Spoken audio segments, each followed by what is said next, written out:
Synod to begin this Sunday.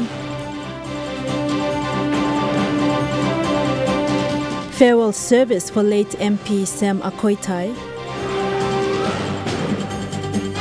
And partial privatization of telecom to superfunds.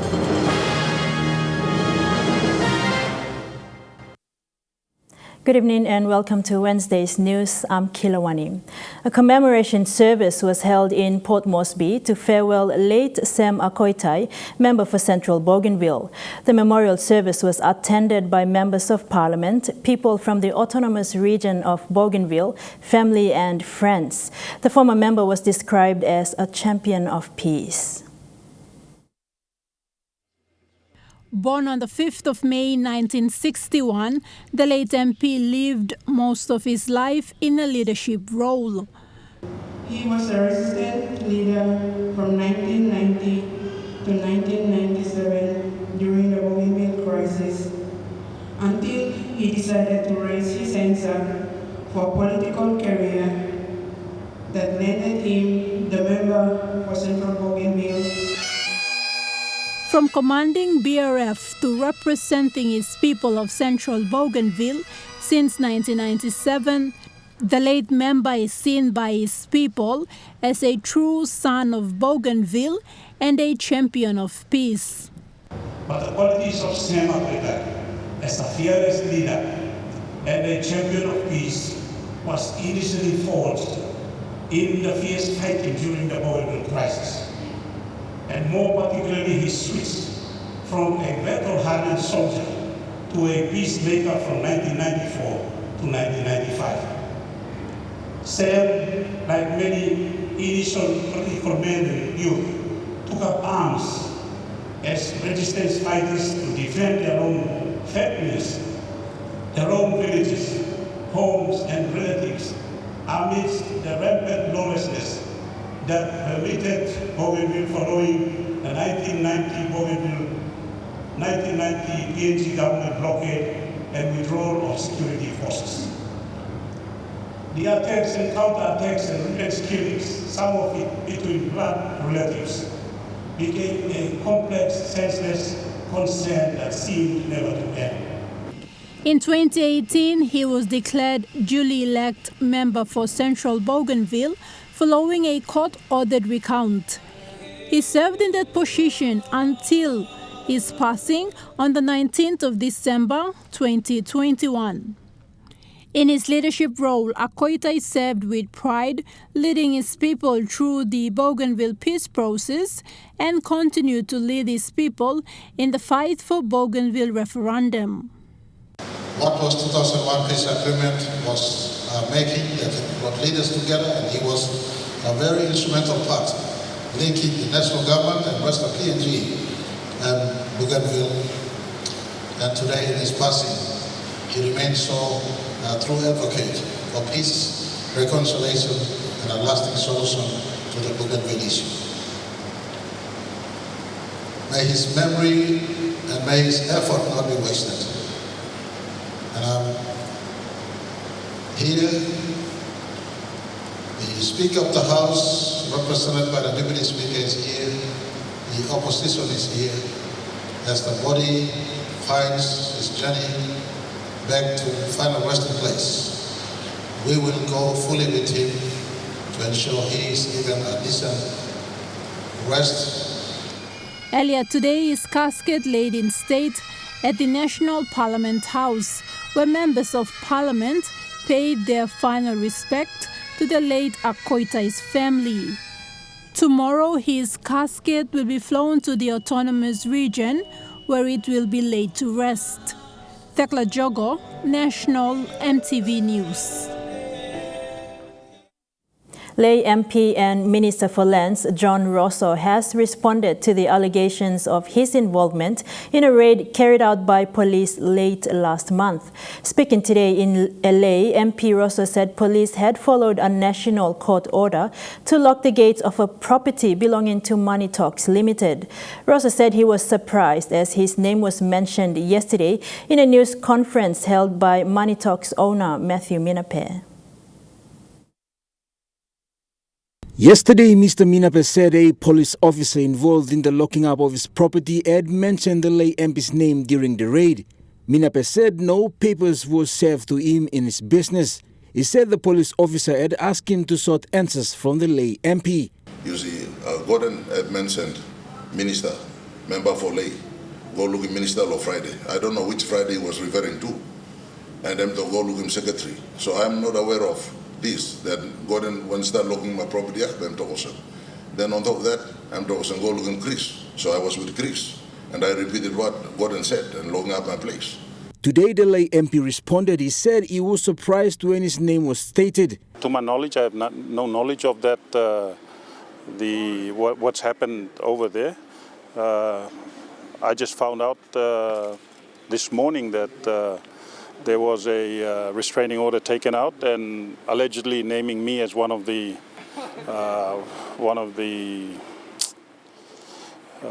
people alleged to be involved in that, in the land saga there. But when I talked to the appropriate people, it was a court order that was given by, I think, the National Court. I think you guys should have a copy of that or find a copy of that. And it's given by the National Court. Following the raid and locking up of Mr. Minape's property, he has successfully obtained a restraining order at the Waigani National Court and will be served to Mr. Rosso, Delay Matsup, and the particular police officer and others. So there's a restraining order in place here. Restraining order restraining the Minister for Lands and Member for Lay and Chris Punyaban, Matthew for Lay and the police and Gordon Mati Fimo, who leads the reserve team. So I want to tell the people of Lay, all this line come walking again long, anyone long Lay again, there's the corridor here so they can join in. But Mr. Rosso says he has no connection to the action by the police, stating police had followed a national court order. He said he will also seek legal clarification. And with the elections nearing, MP Rosso said he has nothing against Mr. Minape. Tell to everyone, I welcome every challenge. I'm pretty comfortable, so bless Blumia. Bring it on. I don't really care. Jack Lapawa Jr., National EMTV News. Member for Kikori District and Minister for Foreign Affairs and International Trade, Sori Ewe, today traveled just outside of Port Moresby to donate 50,000 kina to City Mission PNG, a not-for-profit organization that gives a second chance to less fortunate young men, especially those in the nation's capital. City Mission PNG Centre just outside of Port Moresby today received 50,000 kina from Member for Kikori and Minister for Foreign Affairs and International Trade, Sori Ewe. The assistance comes as a great relief for the organization that caters for over 150 young men annually, operating solely on donations and support funding. And City Mission has been forefront in helping these young people from the street, taking them off the street and taking them off from settlements. Most of them come out from settlements. And this is a very worthwhile and then very honorable gesture by this particular organization. Here we are. This morning is basically to donate 50,000 to the school. Hopefully this year, if God willing, we come back again, we increase the amount to something higher than what 50,000 is. 2022 is an important year for all of us. And let's work together, we as a government, and you as a mission or volunteer organization helping our kids. Let's work together to develop in young people so they can find some space in our society into the future. CMPNG is one of few organizations that provides life skills training and personal development for free. It has been operating for over 20 years. Our training is a 14-month residential trainings program. They sleep and eat here. The course is for free. And we have 4 phases, and they go through different phases. They start usually with agriculture and gardening, And we have other vocational trainings such as electrical, plumbing, carpenting, welding, and so they go through different phases and get an experience in these different places. With 3 centers established in Papua New Guinea, the organization hopes for a wider partnership with like-minded organizations and relevant authorities. I had contact with NYDA, and my encouragement to them is like to create a networking event where ministries can share each other's experience, where we can see how we can transition people from one place to another place, because not every place can facilitate everybody. And my hope is really, especially for NYDA, to as a government arm, to network and string us up, and that we can help each other and to build this nation. Annual operations of all 3 centers costs an estimated 4 million kinam. That includes 3 NLSTC schools with about 150, 170 young men, 2 safe houses, and 2 safe houses, and 2 smaller schools, primary schools. While very little government assistance is seen in this organization, the CM General Manager says it is crucial to build on human resources. A young man currently attached as a staff says the organization has built him to be a better person in the community. Tami staff out there must be bigot man. Me no man blarim talk, me say around to my girl straight drink beer, pulling drug, alcohol, me say make it is lakan bad. Tami ari mo simplicity me since seni si ampla mancho tami ka milu ko sa live lo mem senis. Kan bigot passing lo rono number and finish. Now mo se me new plan man. Me say life em stop was him but kan something making me bagara pe life lo me. But now me look some life lo mem totally am change. So time is go back to community blooming or place house line blooming so look as a life blooming change. Innocent pastime life missed up. Le toko sem you say to barata you start chelo street or one map settlement one map you run on city mission just the only place where you come now. Look you good probably lost la place. Among stories after the break, Kumul Consolidated Holdings presents information memorandum for partial privatization of telecom. Stay with us.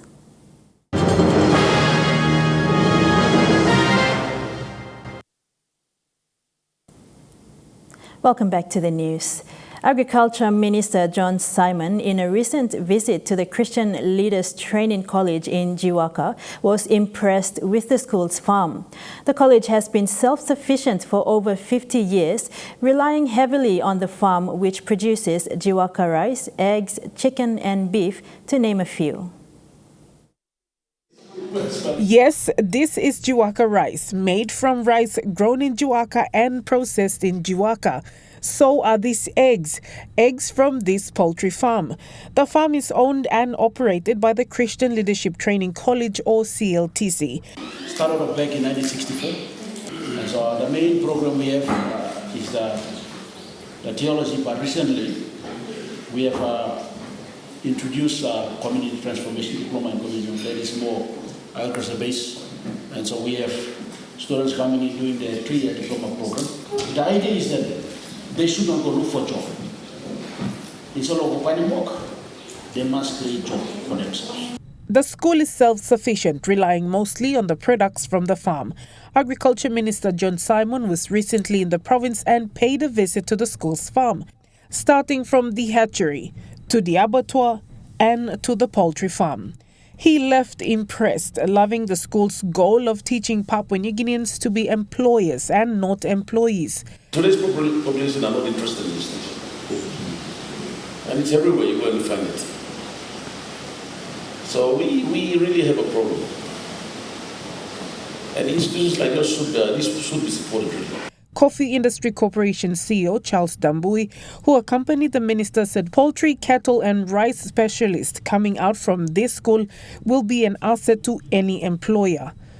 Minister, I'd like us to look at institutions like this and integrate them to the institutions. Yes. So when they train, I'd like to get as much as possible the specialized people. to come and work and not to come and train them again. With COVID-19, the school has been struggling to sustain its livestock. Through a submission by the school, the government has stepped in and presented almost 500,000 kina to the school. The minister also presented some of the funds and encouraged the school to use the funds quickly but invest wisely. You don't spend it, then I'm scared to give you more money, but you can't spend it. You got to spend it. You got to spend it and ask for more. But no, I'm not asking you to spend it unnecessarily. But you should be able to work out your return on investment, and you know when to make better return quickly or quick return. Shamin Poreambeb, National EMTV News. The Coffee Industry Corporation has ceased the government's price support program as coffee prices reach a record high. The Chief Executive Officer, Charles Dambui, said they are now focusing on maximizing coffee nursery and improving quality. This is the community at Dobolna village in Barnes, Jiwaka province, welcoming Agriculture Minister John Simon and CEO of Coffee Industry Corporation Charles Dambui to the opening of the Dobolna Coffee Nursery project site. We officially launched the satellite nursery, Dobolna as a satellite nursery. I'd like to thank everyone. Thank you. Hip hip. Hooray! Coffee Industry Corporation is working closely with the community here as it makes this site the satellite district for coffee nursery in the province. These are the initial 66,000 seedlings supplied by Coffee Industry Corporation. Minister Simon presented the seedlings to Wagi Arabicas, a local company that had stepped in to acquire the seedlings when the villagers did not show any interest. What government are making them? Continual rehabilitation. Making more planting can lo fixing back on coffee garden blah. So we start putting more line on necessary. We got all funding lo continue making sila. Once only Russian bisla, probably only stadium can, we'll start him can necessary can, and this program will continue. Wagi Arabicas and Mogaras lo coffee whatever we like sim all get by going to the ground in the next 2 years. We will invite him to come back again and look fruit blood display necessary. Thank you. Thank Minister as well. I think this government will allocate him a replanting program. They've put in the replanting program in. They've given us funding for next year, so we will roll out with the massive nursery across the country. They include lower lands as well, or robusta. Minister Simon, however, told villagers if they change their mind, they can still get some of the seedlings while Wagi Arabicas takes the rest. Minister already looking, give you name all me like no give you coffee ne carry go sena bim stop na bagarap e mas ready lo garden ready na you come na kisem carry mark ready ma have planning finish. Livestock Development Corporation's Managing Director Terry Coim, who is from Jiwaka, was among others who were present there, said it has been a long time since they've seen a huge coffee nursery like this. Up in the Upper Highlands, because of the fall in coffee prices, they have been cutting down the coffee trees and replacing them with food crops. And so I would like to commend the CEO, Charles Dambui, and our Minister, Honorable John Simon, for boldly taking this initiative to encourage coffee planting. That's the only way we're going to revive the sector. Now, when by start of this is the beginning of working to come back. Now, Jiwaka lifeline, and come back. Minister Simon hopes people see the potential of earning from coffee gardens and get back into coffee farming instead of purchasing cheap items from Asian shops and reselling. Shamin Poreambeb, National EMTV News. And now looking at the Nesfund market report, the kina closed unchanged at $0.2850 in the interbank market. At Bank South Pacific, your kina is buying $0.2775 US, $0.3780 Australian dollars, $0.2360 euro, and 31.35 Japanese yen. Looking at commodity prices at New York close, gold is trading higher, coffee closed lower, and copper closed higher. Crude oil is trading higher, palm oil higher, and copper closed lower. And on the stock market, the Dow Jones closed lower, the ASX 200 is trading lower, and the All Ordinaries is trading lower.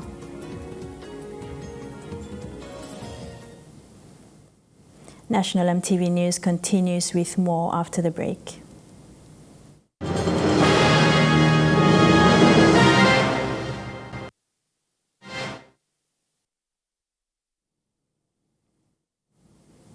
Welcome back to the news. Kumul Consolidated Holdings has presented an information memorandum for partial privatization of Telecom Limited to two major superannuation funds.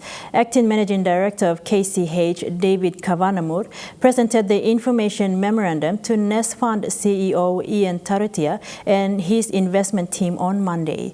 The same investment was also sent to the Chief Investment Officer of No. 1 Super Limited, inviting them to consider this investment opportunity.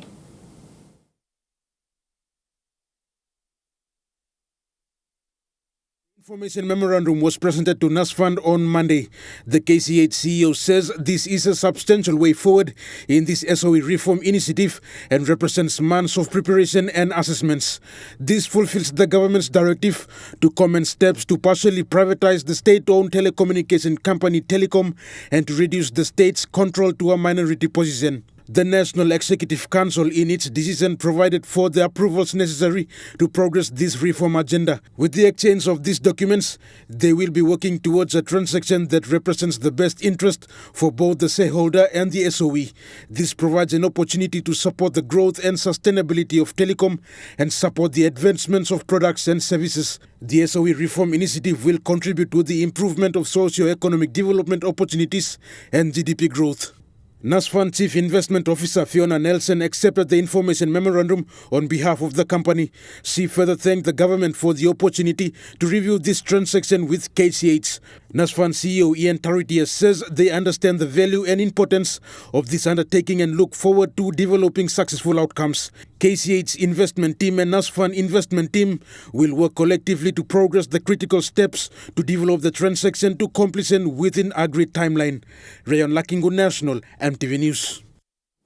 Back home, after 2 years of preparing and waiting for the next event, the Evangelical Lutheran Church of PNG is finally set to host the 33rd Synod here in Port Moresby.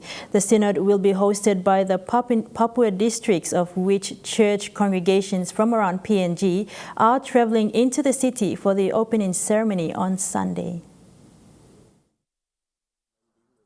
As the last synod concluded in Boana Station of Morobe Province, the next one was set to be hosted by Papua districts in the nation's capital. As the days count down to the Evangelical Lutheran Church PNG's 33rd Synod, church congregations from around the country are traveling in for the event set to take place from the 9th to the 15th of this month.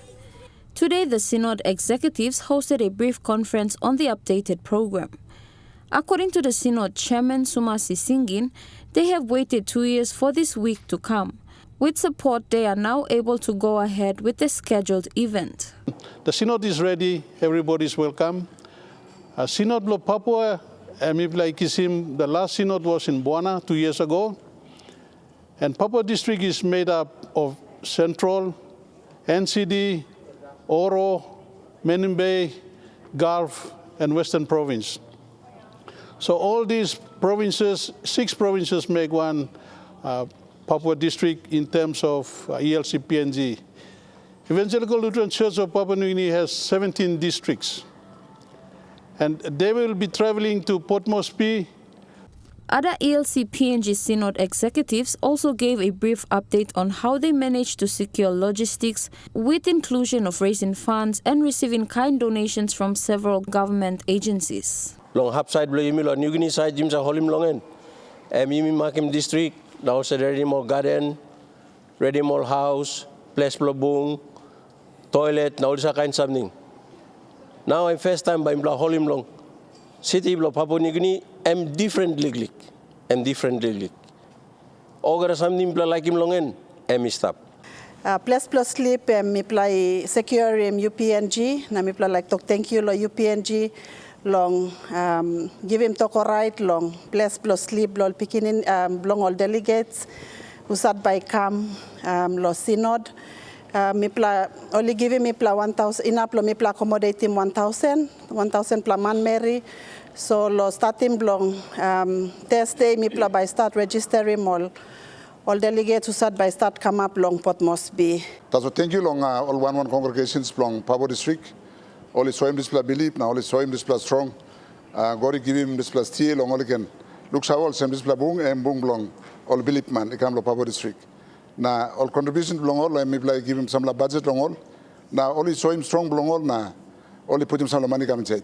So display make him na money and me play sim na use him long by him stadium na place block sleep at least 70 or 80% more money go long venue na accommodation na side block kai thank you long all believe man too only show him display strong long all na believe long all na all kai already yet long some time go finish.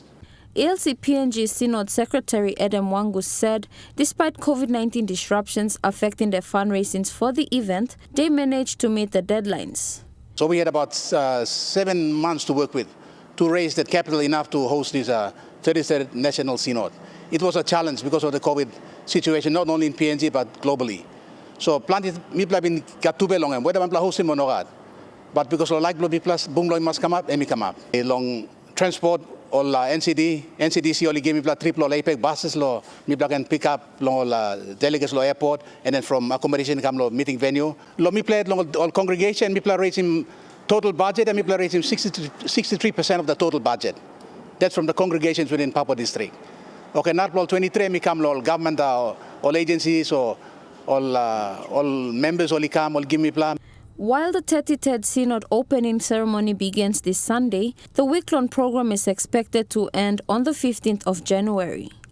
Jamie Harrow, National MTV News. Trike Sports is next. Join us for the details after the break.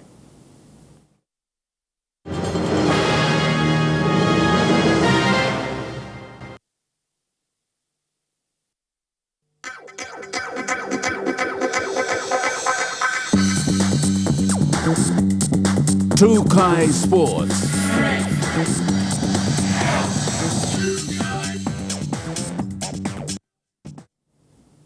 Welcome to Trike Sports. Wartovo Puara Jr. is set to make his 128th appearance for the SPPNG Hunters this season, as he will be playing in his 8th season with the Hunters. Puara is the only remaining player that played in the inaugural side that debuted in 2014. He says a lot has changed with the game and PNG needs to step up in its local competitions. From the inaugural season of the Hunters in 2014, Wartovo Puara Jr. has shown his class as a key player in PNG's team in the Queensland Rugby League. Wartovo Puara was the first player to reach the milestone of 100 games for the SPPNG Hunters and is looking forward to the 2022 season. So far, Wartovo has made 124 appearances for the Hunters and scored 27 tries for the PNG team, and has proven himself in 2021 for a call-up for the 2022 season. It's always a privilege na honor style of team for the Hunters. Is probably my last year to next year, so I'm so happy to be back with the boys in the club. Being the most senior player, the preferred dummy half can play in the halves as well, and his experience over the years in the Intra Super Cup, now the Hot Plus Cup, has shown him that the game has evolved so much since 2014. The game changed like every year. The game's changed, and you can see that with the NRL also. So, like every year, there's new rules. The game's getting faster every year. So, ISC is the next to NRL, and the game speed is very different from our competition here, so Diesel's Cup.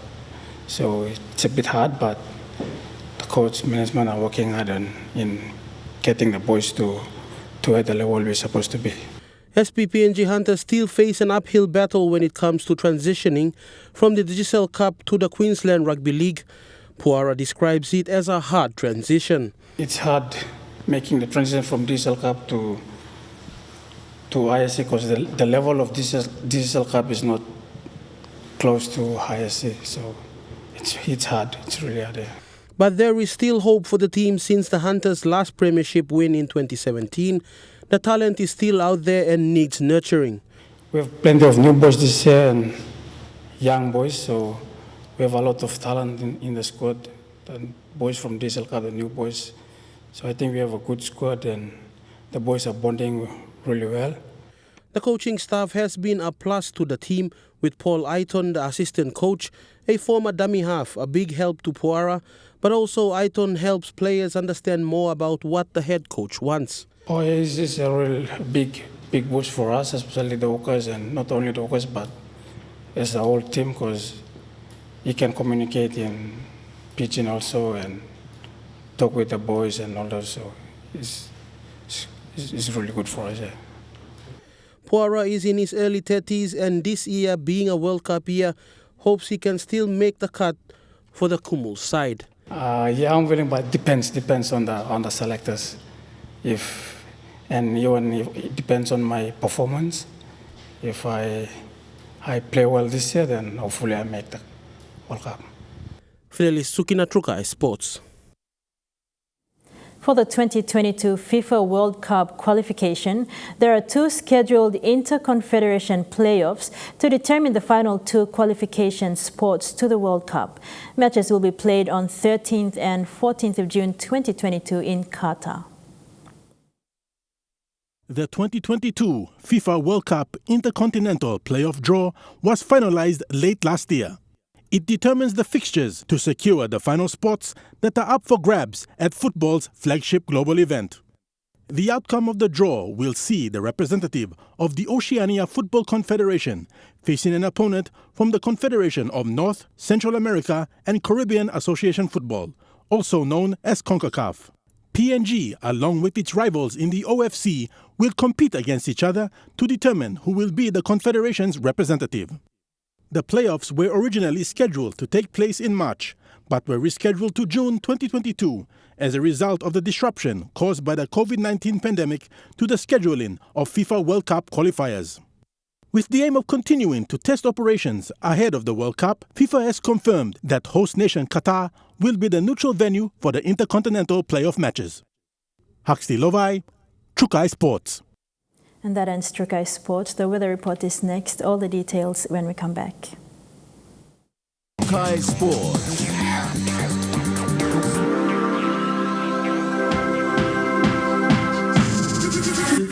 Trike Sports.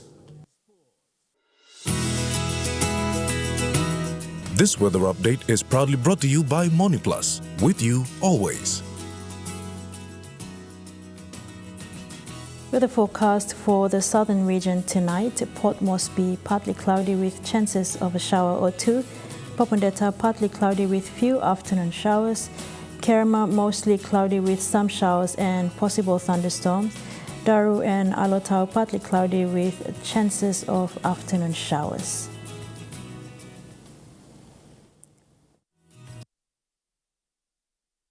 You by MoniPlus, with you always.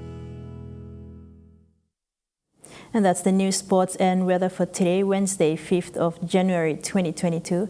On behalf of the entire news team, have a pleasant evening. Bye for now.